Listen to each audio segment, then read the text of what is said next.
Lors de vos cours, habituellement, on fait un échauffement avant le cours.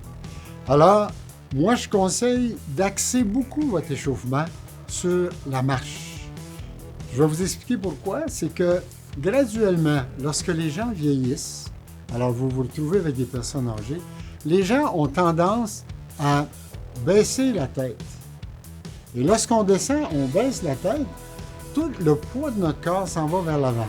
Et si vous baissez la tête, vous remarquerez que quand je baisse la tête, généralement les épaules vont s'affaisser aussi. Alors, vous vous retrouvez avec un poids assez imposant, le poids de la tête, le poids des épaules, vers l'avant. Ce qui fait que les gens ont tendance à marcher un peu plus sur la pointe des pieds.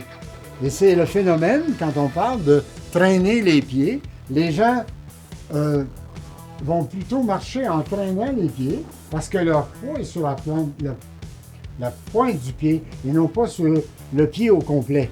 Alors, cette forme de marcher vers l'avant, il va falloir que vous travailliez beaucoup lors des échauffements à faire des exercices en marchant.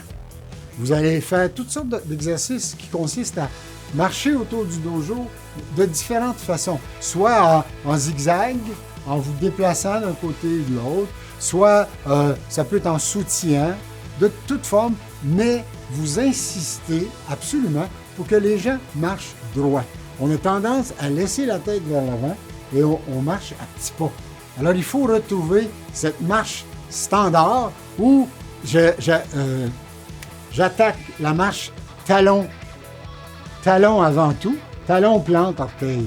Alors ceci est très important et vous devez amener ça aux gens à qui vous enseignez pour déjà développer une bonne façon de marcher, ce qui va éviter énormément de chutes.